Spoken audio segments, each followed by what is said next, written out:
Hello, everyone, and welcome back to the Wolfie's Wish podcast. I'm your host, Erica Messer. Today, I have a very special guest to introduce some really unique healing modalities, all the way from Australia. So I'd like you to welcome Barry Auchettl, and we are going to dive right into alternative healing. So welcome, Barry. Thank you, Erica. Lovely to be here, and just hello to everyone who's out there. Thanks for being here. So as you know, I help people grieve over the loss of pets and focus on as many ways that I can find to help people get the solutions that they need. And you and I met fortuitously through a friend, and I'm really fascinated by your like clearing work and energy work. Can you tell us a little bit about that and how you got into it? Look, thanks, Erica. Look, the whole process started for me. I used to wear big, thick glasses, and I was a school teacher. And it all started when I went to a behavioural optometrist who one day suggested eye exercises to me. And I scoffed at him. And I went home though, and I thought, I wonder if it's possible to stop my eyes getting worse. That's all I was wanting to do. And so I started an experiment, and within 2 months, I was no longer needing reading glasses for driving. 2 months. In 2 months.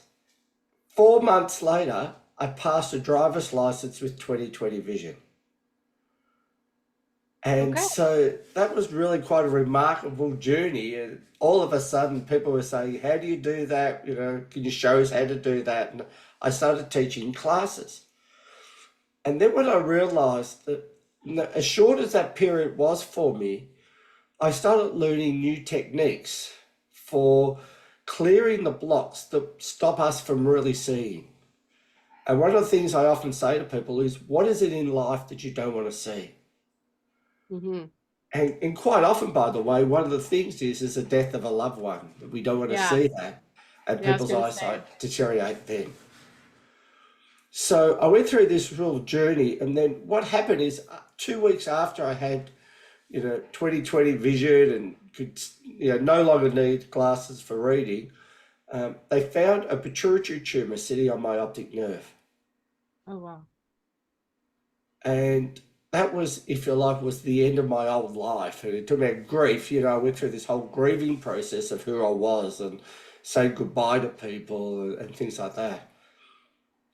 But it became really the start of a new journey where I looked at a whole range of healing. And then some of that, particularly around the kinesiology and energy healing work, I actually combined into a technique that I call light body alignment. And light body alignment looks like I'm snapping my fingers. Hmm. But what it does, it actually clears the energetic blocks that we have that sabotage us from what we want, regardless of what the aspect is, whether it's money, grief, relationships, whatever it is. And if we can clear those blocks, then we just become happier. Like we don't have to hang on to those old stories anymore that seem to sort of drive us into who we are. So my life now has really been dedicated to helping people see, both in terms of their physical eyesight, but also in terms of their inner vision. That's really unique and really fascinating. And I just want to go back to what you said about the things people don't want to see. I think in society there's a lot of things we don't want to see and push down, try to ignore. And grief is one of those things. It's very uncomfortable. No one wants to talk about it. It's almost like a virus you don't want to catch, right? If you know someone that's freshly grieving, it can Sure. feel really off-putting. And so then that person wants to hide it. And I've known, I think we all know people that get stuck in their grief because they don't have the tools to process it. And Um, one of the things with that, of course, is that there's this sort of period of time that is associated with each type of grief. So when it's a death of a family member, we might say, well, you could have 12 months to grieve. Like we allow people a certain amount of time depending on the situation. You know, a breakup in a relationship might be 6 months. You know, a Yeah. pet might be a few days, really. Like people Yeah. might say, "Well, it's a pet, go and get another one." Like, don't really understand that really soulful connection that you might have to your pet. And so we place society, I guess, we've placed these time limits. And if we're not over it in those time periods for that particular situation, then it's like, what's wrong with us? Why am I still grieving? What's going on? And as well as talking about this today, I actually want to clear two really key aspects around grief for people, just to get started, regardless of where they're at with their grief. And so, one of the things that I do is when I work and actually clear one person, and particularly on a call like this work actually goes beyond time and space. In other words, Wow. everyone on the call gets the clearing, everyone who's listening gets the clearing as well. Wow. This is And the really only thing you've got to do is be open to it. Like you can choose right. to say, I don't want that healing, and that's your choice. Like people have that option. But if we're open to it, it's possible to do. I've had people, for example, a really obvious one is like I've got a clear blocks to money flow course in the visionschool.org. And I had a person in his late 50s. Uh, he was ostracized by his parents when he was a teenager for being gay. And he used to say, if you think you had it tough, try being gay in the 70s in Texas. Yeah. Right? And so his parents disowned him. Now, Mm. he did the money flow course and clear the sabotage around his parents. What was going on around the parents that was going on was that, I think, in the third class. 20 minutes later, his parents rang him.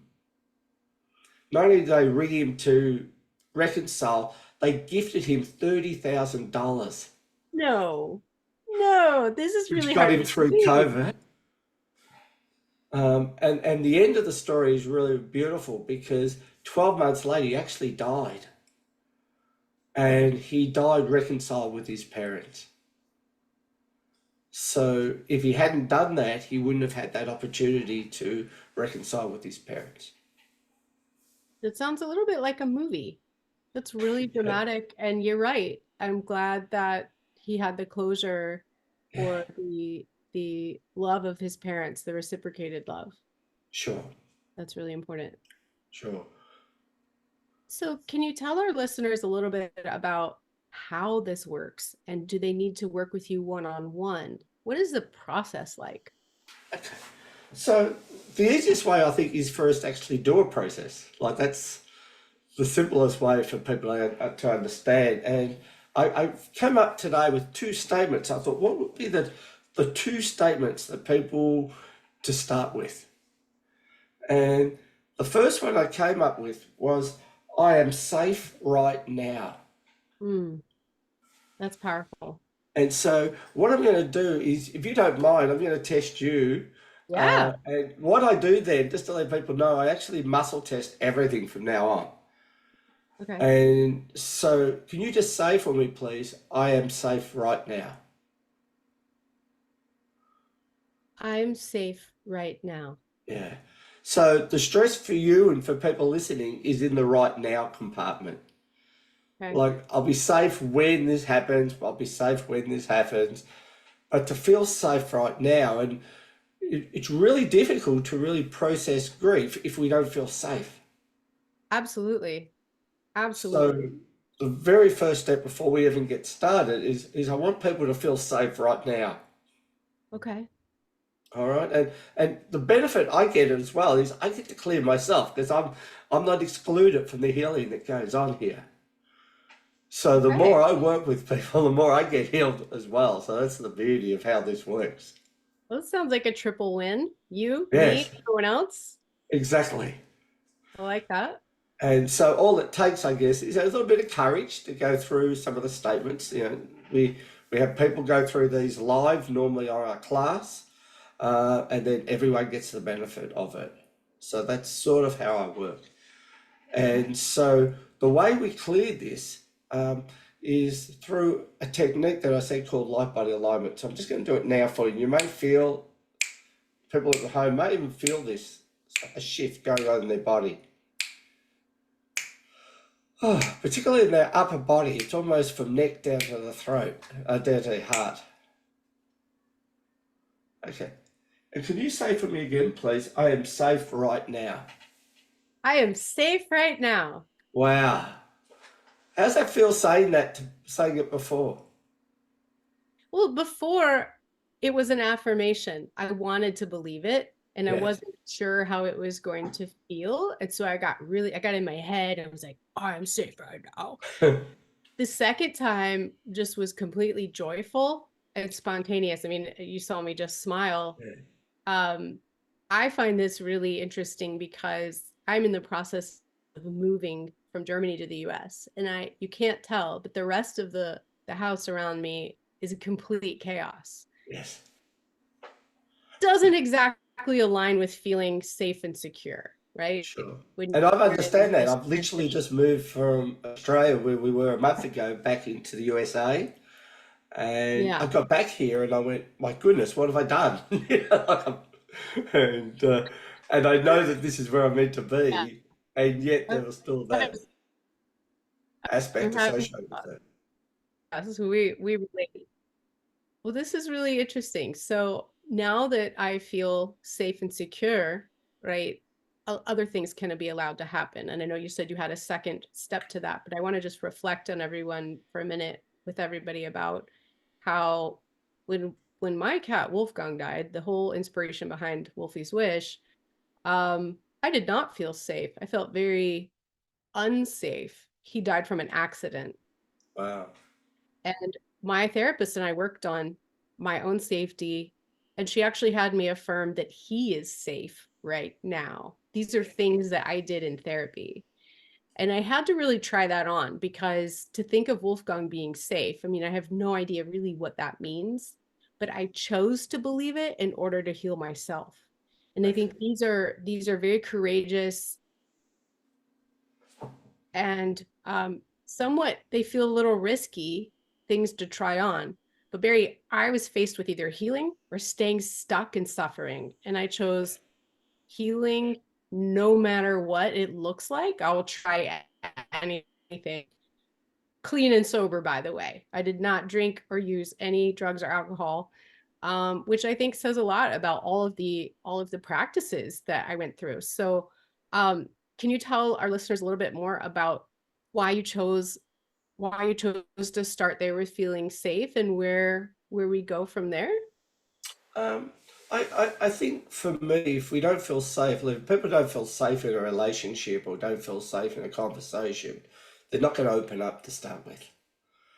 And so a fundamental compartment, if you think about Maslow's hierarchy of needs, the very base aspect is to feel safe before we do anything else.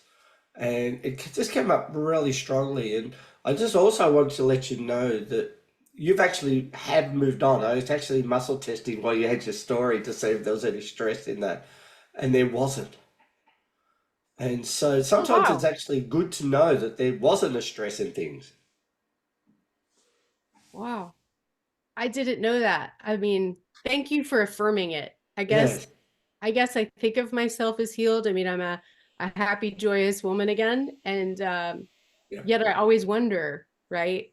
Did I But handle you're this? also wondering about Wolfie, what was happening with him, and knowing that he's safe as well is an Yeah. important part. Yeah, of course. I mean, I had to see him suffer and then he died.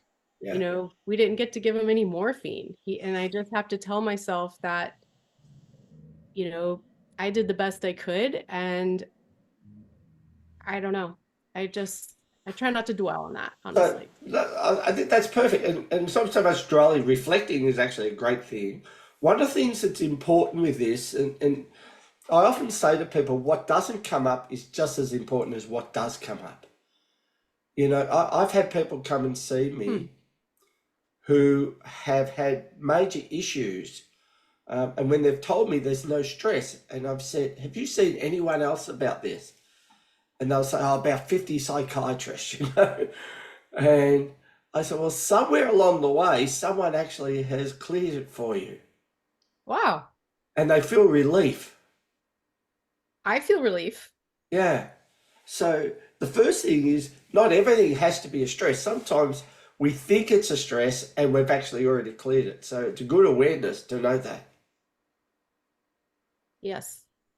The second component to this is what I do when I'm doing this is I'm shifting the energy field of your energy field to put it back in to alignment to what you need it to be. So I'm not actually fixing anything. I'm just allowing your body to go back to the way it should go back to by natural status. Barry, I'm curious, how often would I need to check in about my own energy? How often does one go through the light body alignment? Okay. Um, the reality is we have people like I still get work done on me. Like life still presents itself. The key difference with me at the moment is I am very much about raising my vibration and frequency so that these things, not that they don't affect me, but they don't have the lasting effect that they used to have. And so when situations occur, we're able to work through it a lot quicker. And I had a situation even 2 weeks ago, it was quite remarkable. I was working with a lady clearing the blocks around her son so that she could feel good around her son. Hmm. She got a knock on the door during the session, and I said, I think you've got to answer that. And it was a policeman to say that her son had died. And so she came back to me last week and she said, it was the session that we did that has actually helped support her in dealing with what had happened during the week.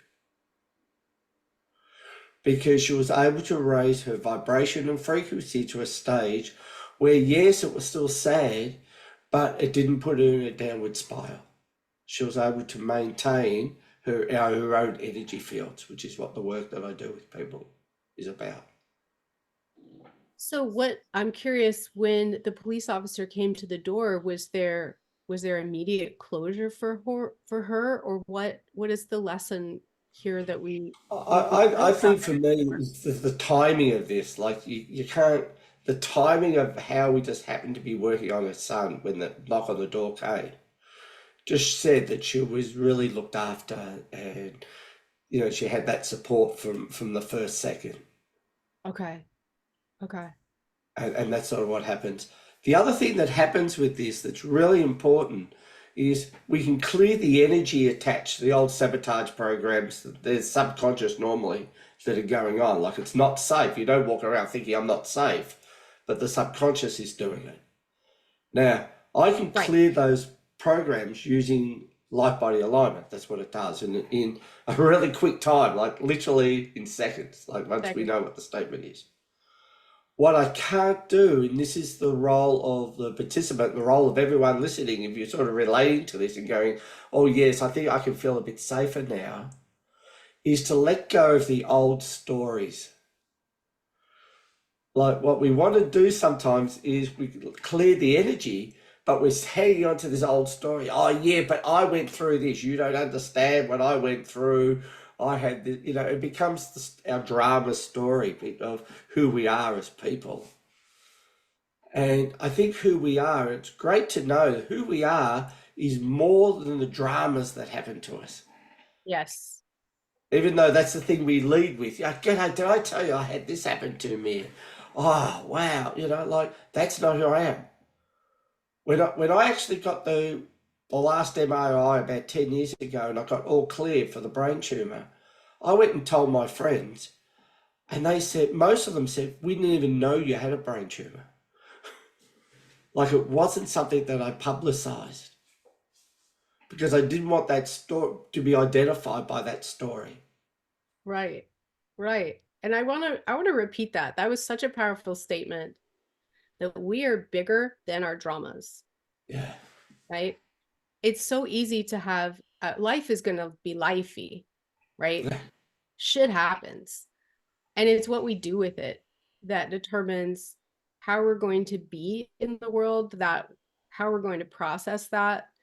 And, to look at events as learning experiences. How can I grow from this? How can I become stronger, more powerful? How can I rise above this situation? Are really great questions to ask oneself, don't you think? And then to Oh, look for the solutions that align with those, like what you do. yeah.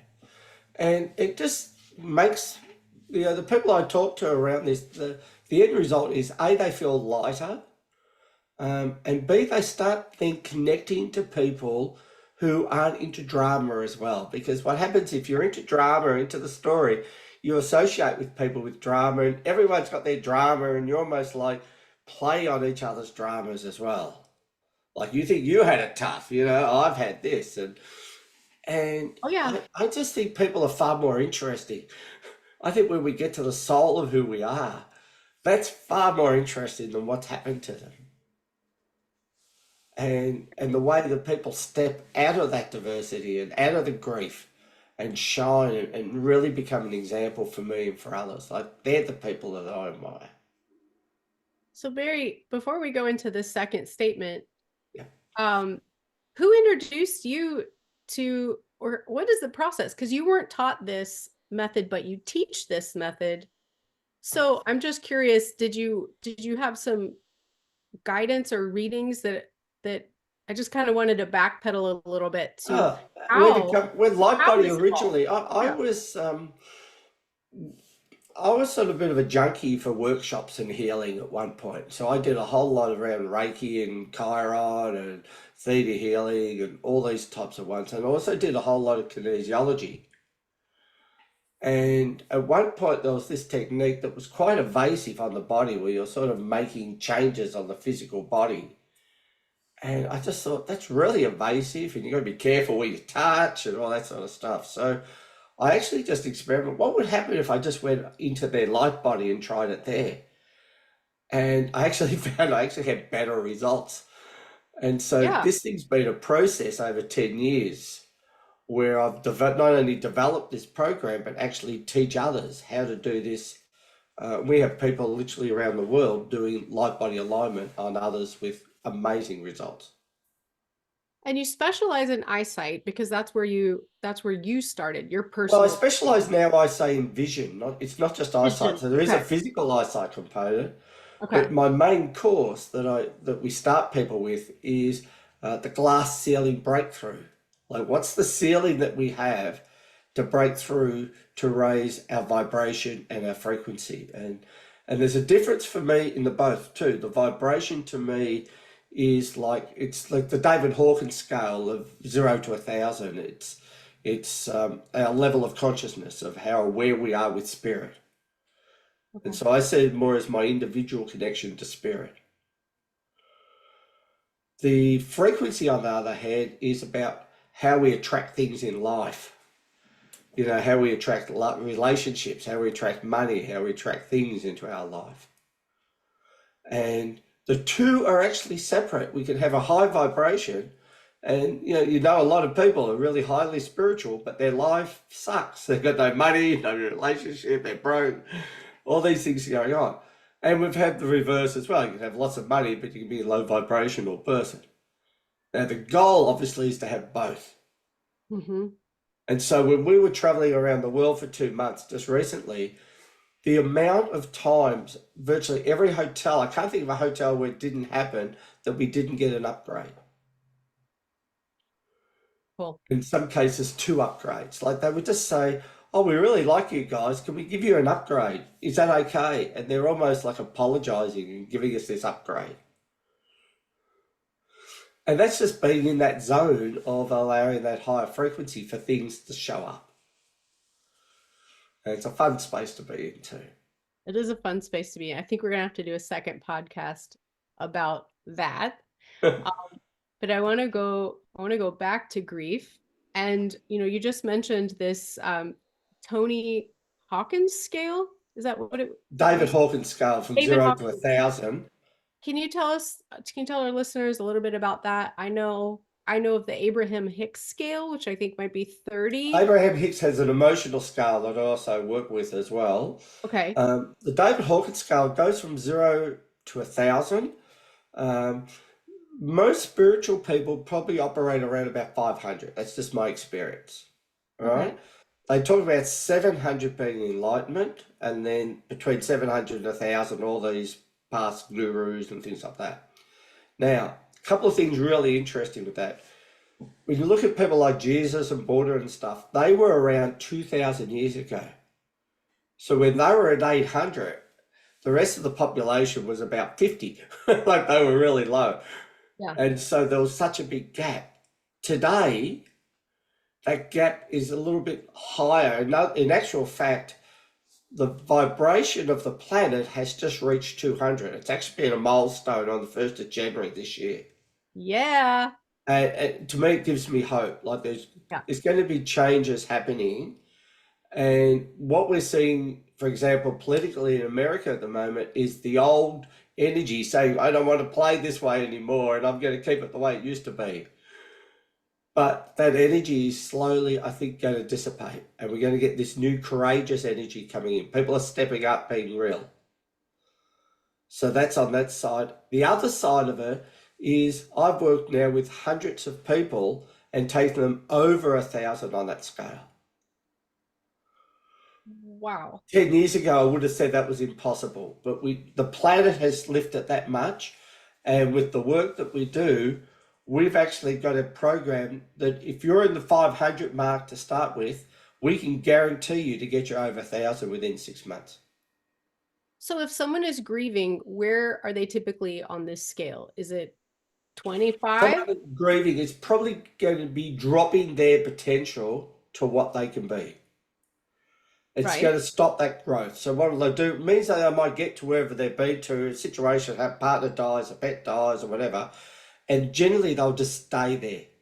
They might Right. not go down, but they won't go up either. Okay. And it's almost like a holding pattern because the emotional component is so low. So we've got to get the emotional side up, Right. and that will help. And then things like meditation and gratitude and those sorts of things back in, the spiritual practices, Yeah. so that their life can continue forward again. Barry, I agree with you. And in my experience, that process took months. Okay. And I was patient and I was determined. And I give myself the credit of being really brave to go Yeah. through it, knowing I was going to find a way through. But it sounds like what you're describing can this be done in a matter of seconds, like you said, with the alignment? The grief itself, I don't need the grief to be done in a matter of seconds. Like there's grieving and there's grieving. So if there's grieving, which is like I have, completely out of control, spiraling down, that maybe isn't healthy. But grief itself, I say is a healthy process of life. I'm sad because someone died, like you should be sad. But does what exactly, does the light body alignment do when someone is in that low vibrational state of grief? Does it actually? What I would do is raise them Yeah. from grief into maybe optimism or even hopefulness and even joy. So we can shift that energy, that's going to shift the grief. And is that something that takes seconds, or is this something that takes many sessions? I would probably, the core to it would probably be one session. And we're going to be running a class coming up called Navigating Through the Fog of Grief. And what we're going to be doing in that is actually clearing some of these aspects that stop us from moving up that scale and from releasing that grief. And so that's going to be a free program that we're doing that's going to be available to all your listeners. And you've got a link for that as well. I do, you guys. That's going to be in the show notes. So be sure to check that. And Barry, is it a one-day workshop? No, it's a 1 hour event. These are very short, event. 1 hour. But you've got to remember, each time I clear one of these, and we'll probably clear at least 6 or 7 during the class, that's equivalent to about 7 hours of traditional kinesiology. So there's a lot being done in a short period of time, to really make a change. And that's on May 1st, right? That's on May the 1st at 5 p.m. Eastern time here in the United States. So, and guys, this is 10 2024. p.m. in the UK. Yeah. this podcast is going to be around for a while, so I want to just make it clear that this is 2024 we're talking about. 2024 for those Yeah, people, and we'll make sure that you get available if you need to listen to it, and you're after that, we'll make sure we get access. So just contact us and we'll make sure that if you need it. that is so great. And so I want Jennifer to do said, the second statement if that's all right, because you yes, sort of alluded to it actually with your yes, own process, but I'd be okay. curious. The second statement is I allow myself to feel my grief. Want me to repeat it? Yes, please. I allow myself to feel my grief. Okay. So there is actually a little bit of stress on that word my. Yeah, I doubted if that was the right. It felt like, did I just say the right thing? Yeah. Yeah. People often, I even have people that give me a completely different statement back. They do not want to say that statement. And they'll just make up statements. I just start laughing, or they'll start laughing and things like that. The stress is on my grief. So it's almost like there's a part of the general grief that I think you've actually cleared, but there's also this has triggered something individually about you that's actually not related to Wolfie, but it's triggered it. Can I say it again? Sure. I'm just curious if I will get stuck on that word again. I allow myself to feel my grief. Yeah, it's still a stress. There's still a subconscious program running this thing. Okay. Okay. All right. And people try to, I try to say it in all sorts of ways. And yes, I do hear the resonance of it, but it's whether it's a stress or not, is not whether they say it properly or not say it properly. So the same thing for people listening, just think about really making it okay. I allow myself to feel my grief, makes it okay. That's all we're really saying here today. It's okay to feel grief. And it is a normal process, regardless of what anyone else tells you, and regardless of how long it's been. I just wanted people to be able to have that permission. When we can do that, then we've got the opportunity of working through it. But if we're trying to block the grief off and it's still there, then we're not going to move anywhere. Wow. Okay. So people that maybe are driving their car should they say that out loud? I allow myself to feel my grief. Yeah, they'll be fine. We'll just put out that if it's a really major one, you're driving your car, you might want to consider pulling over and just breathing through this a little bit. But True. We don't want to go into take personal responsibility. I'm always telling people, take personal responsibility. Make sure you drink water. These are major clearings. Drink some water after this. So let's just clear this. Oh. Okay. Can you say for me again, please? I allow myself to feel my grief. I don't know why I'm smiling again. I allow myself to feel my grief. Awesome. Well done.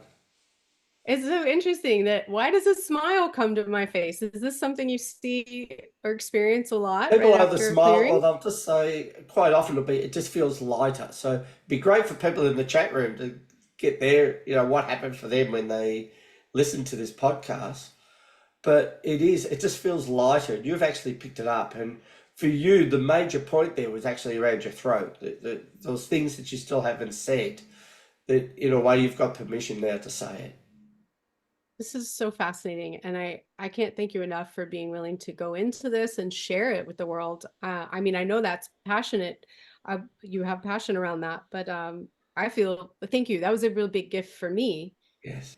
And I do want to go back to, do most people benefit from your services through these group sessions and these courses, or do you do one-on-one sessions? So what we do, where most people are now sort of entering, if they really want to dive in deeper, first of all, come and have a look at the class, get a sense whether that feels right. Okay. We're then going to be doing a 3-week class on grief, looking at the various aspects of really owning the grief, working through the grief, and seeing that light at the end of the tunnel. There's going to be a week on each one, clearing any sabotages that we might have stopping us from actually moving through it. So the goal would be after that 3-week period, I'll be hoping a lot of people will actually get to move through that grief in that period. But certainly the energy associated with I'm it. really There still excited. might be memories and sad and things like that. Now that's the first stage. So the second stage for people to join is really a process I have called life vision mentoring. And that's a combination of one-on-one plus group work. Okay. And that's for people who really want to raise their vibration above 1,000 and their frequency above 100%. And to date, I'll let you know, we're actually up to this will be the 17th program we start in July 2024, and we've had 100% success rate in measuring, not just me measuring, but other people measuring those results, and people's lives have just been changing. Wow.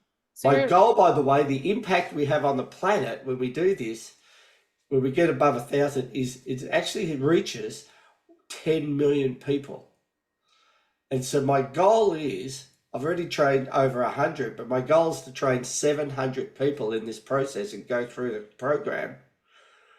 Then we actually have a positive change on the entire planet. By reaching 700 people with a really high vibration, that will have a positive effect on the entire planet. a real ripple effect. Yeah. Yeah. So do you consider yourself a light worker? What would you term yourself? I generally refer to myself as a visionary. Okay. Um, we do actually have, behind all this is a non-profit called Visionaries of Light. And so in a sense, there is that light worker. And to me, a light worker is not just about the work that I do, it's about allowing you to be the light to others. Like, that's what I'm interested in. I want to say that again. Allowing you to be the light for others. Yes. Yeah. So I'm going to try that on allowing myself to be the light for others. This feels really Perfect. good. Yeah. And then that way I figure I have a bigger impact in the world if I Right. can get other people to be the light, who then they be the light, and we have that sort of rolling effect, if you like, going on. Well, I want to be in the over 1,000% or sorry, what did you say? I want to be in the over 1,000 club. So For those who do, again, the best place to start is there's a class called the Glass Ceiling Breakthrough, which is breakthrough wherever you're at, because we've got to start with breaking through that. okay. So what I'm going to offer people is we've got a 50% discount in there that you can send through your notes on Okay. there. And for everyone that can complete that by the end of May, I will offer them a free one-on-one with one of my coaches to see where they're at with their vibration and frequency. Okay. That sounds So that amazing. that in itself is worth it, just to find out where your own vibration frequency is and clearing something towards raising that. But we're offering it to everyone who gets that course. It's 50% off. It's only about $100 or so now, and it is a life changer in terms of clearing the things that are stopping you from achieving who you're meant to be. And I have to say to the listeners, they don't know this, but our mutual friend is my mentor, and she has done this work with me in our one-on-one sessions. And I can vouch for the last 6 months, I have made some huge personal leaps and bounds as just a testament to this type of work. Thank you. Um, and I think that I think I would really like the listeners to join in. Wolfie's Wish has a pet loss support group on Facebook.